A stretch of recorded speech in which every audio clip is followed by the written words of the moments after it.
ఇది చాలా దారుణం. ఇది చాలా దారుణం. కేవలం ఒక పార్టీ ఓడిపోయింది కాబట్టి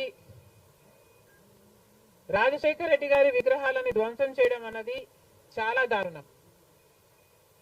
రాజశేఖర రెడ్డి గారు ఒక మహానాయకుడు, ఆంధ్ర రాష్ట్ర ప్రజలకు నమ్మకంగా సేవ చేసిన నాయకుడు. సేవ చేస్తూనే ప్రజల మధ్యలో నేను ఇంకా ఎంతో చేయాలి, సాధించాలి అని రచ్చబండకని బయలుదేరి వెళ్లి చనిపోయిన నాయకుడు రాజశేఖర రెడ్డి గారు.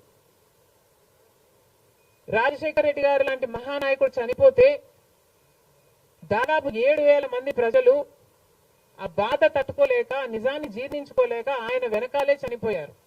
అంత గొప్ప నాయకుడు రాజశేఖర రెడ్డి గారు. ఒకసారి ఏం చేస్తున్నాము అని ఇలాంటి వాళ్ళు ఆలోచన చేసుకోవాలి. చనిపోయిన వాళ్లకు కూడా రాజకీయాలు ఆపాదించడం ధర్మం కాదు. చనిపోయిన వాళ్లకు కూడా గెలుపు ఓటములు ఆపాదించడం న్యాయం కాదు. మరొక్కసారి చెప్తున్నాం, రాజశేఖర రెడ్డి గారు మీకు చేసింది ఏమీ లేదు.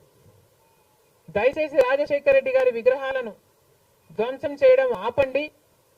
మీరు చేశారని వాళ్ళు చేశారని మీరు, ఇలా ఒకరి మీద ఒకరు చేసుకుంటూ పోతే దీనికి అంతే ఉండదు.